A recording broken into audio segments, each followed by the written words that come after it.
सुनिए व्यंग्य। टिकट का अधिकारी कौन। वर्षा तो 4 माह होती है, लेकिन हमारे देश में चुनाव 12 महीने होते रहते हैं। सो एक बार एक संस्था ने निश्चय किया कि इस चुनाव में खड़े होने के लिए योग्य आदमी को ही टिकट दिया जावे, और टिकट देने से पूर्व उम्मीदवार के लिए शर्त निश्चित की गई कि 1. या तो आज़ादी के आंदोलन में भाग लिया हो, 2. या किसी संस्था के माध्यम से 5 वर्ष तक सार्वजनिक सेवा की हो, 3. या राष्ट्र निर्माण के लिए जिसके पास कोई क्रांतिकारी योजना हो। टिकट प्राप्त करने के लिए अनेक आवेदन प्राप्त हुए और प्रत्येक उम्मीदवार को प्रत्यक्ष भेंट हेतु बुलाया गया।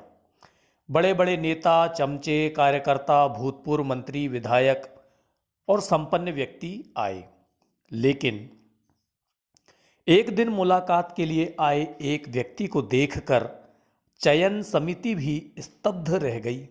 उसके शरीर पर मटमैले से वस्त्र थे और उसके चेहरे से गरीबी मानो झांक सी रही थी।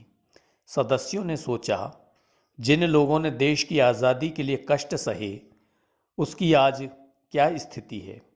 अतएव अत्यंत ही श्रद्धा से उन्होंने उसे बैठाया और पूछा, आपने तो आज़ादी के आंदोलन के चलते अनेक बार जेल यात्रा की होगी। उसने दृढ़ता से कहा, जी नहीं। सदस्यों ने सोचा, यह इनकी विनम्रता है जो अपनी सेवा की बात मुंह पर लाकर उसे सिक्का बनाकर कोई पद भुनाना नहीं चाहते। फिर पूछा, विभिन्न संस्थाओं के माध्यम से सार्वजनिक सेवा का तो आपका अच्छा अनुभव होगा। उसने तत्काल कहा, जी मुझे कोई अनुभव नहीं है। सदस्यों ने फिर पूछा, एक नए राष्ट्र के लिए आपके पास क्या क्या योजनाएं हैं।